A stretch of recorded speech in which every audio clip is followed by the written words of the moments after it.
Hi guys, Peter Finch here, and today is all about a Pin Seekers competition winner. Brad from Canada, congratulations in topping the Team Finch League this week, and here is your video tip.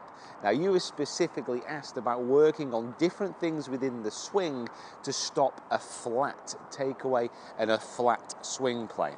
Now, a flat swing plane is when the club moves a little bit too much around the body, maybe too quickly as well, but very much around the body, and the shaft starts to point out quite a long way behind.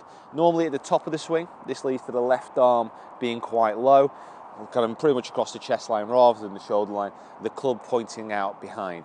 Now this becomes a problem because it can lead to either a drop too much on the inside and a bit of a flick of the hands and a bit of a pull or a hook, or it could lead to there and then another movement where the player tries to come over the top to try and correct. But either way, a very flat swing plane isn't massively desirable. So this is all about trying to fix that.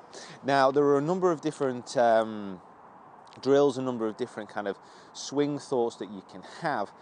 A pretty simple one is kind of taking a lot of the thought away from the actual club head and the actual club shaft, the actual plane, and focusing more on the butt end of the club. Now what I mean by that is I've got a little kind of apparatus set out here.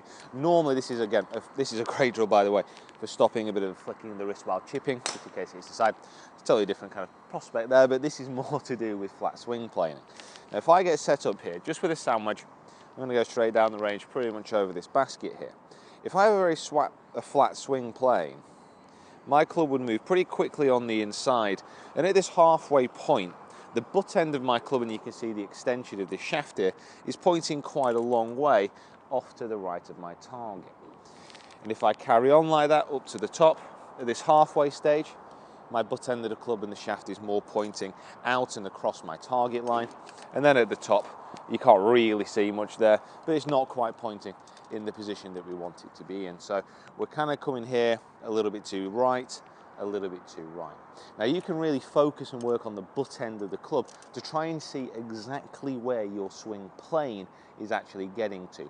And you can use a very quick couple of checkpoints. So using this shaft in the end of the grip drill, just taking the club away nice and slowly, trying to get it moving straight back. But at this point in the swing, you really want to be seeing the club head pretty much in front of the hands, but more importantly, the shaft, when you look down, pretty much on top of your toe line, like this. So from a visual perspective here, I'm looking down, and it's pretty much set on top of my toes. Now you can see here that from the actual takeaway to the halfway stage, I'm moving away on plane, and then the butt end of my club is pointing pretty much down my target line, but on top of my toes as I look down. Now from that point on, to make sure it doesn't do this, all you want to be trying to do, and this is an exaggeration, is just getting the club moving up and getting the butt end of the club pointing down at the ground. Now this is what would be known as a steep takeaway or a too upright takeaway. So you've got a very flat takeaway and you've got a very upright takeaway where the butt end of the club and the shaft is pointing straight down at the ground. So what you want to be doing, just to begin with, is an exaggeration, is straight back and then down. Now this can lead to just as many problems as a flat takeaway, but if you are struggling with a flat takeaway, this exaggeration can help. In an ideal world, what you want to be seeing is taking it away and then just trying to get the butt end of the club pointing pretty much on the target line. Slightly over or slightly under, depending on your height, will make a difference, but as a general guide, if you can take it away down at the target over your toe line, and then down at the target line there, you can actually see here my shaft angle, not too flat, not too upright, in the middle. But if you are struggling with a flat plane like this, if you can exaggerate it into this position, then you're going to be in a much better position probably when you actually review your swing on video or in a mirror. So what that would look like in reality, if you were to have a few swings, you'd be going in there for the flat swing plane, you'd be going in there for the upright swing plane, and hopefully you'd be falling somewhere in the middle. Those kind of upright swing drills do actually, they can produce some very interesting results. I'm not a massive fan of a huge upright swing, but if you did want to kind of practice that and then straight up with that hinge, it can produce some decent shots.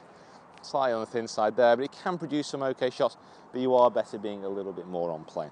So if you are struggling, once again, with that flat swing, if you just practice getting it up there, so that club is pointing up at the sky, the butt end straight down at the ground, not quite at the target line, normally the exaggeration will work and it'll get you into a decent position kind of halfway during the backswing. Hopefully, if I slow that down, that's what you should see. Right guys, thank you very much for watching. If you are on Team Finch on Pin Seekers, come on, we need to beat Team Rick. If you've not downloaded the app already, check out the description below. It's a great scoring app and you can get yourself a world ranking. And remember, if you're top of my league at the end of the competition, you get to come for a round with me and Rick and play off against each other. Right guys, thank you so much for watching. Please subscribe to the channel if you haven't already. Follow me on my social media platforms and I'll see you down here next time.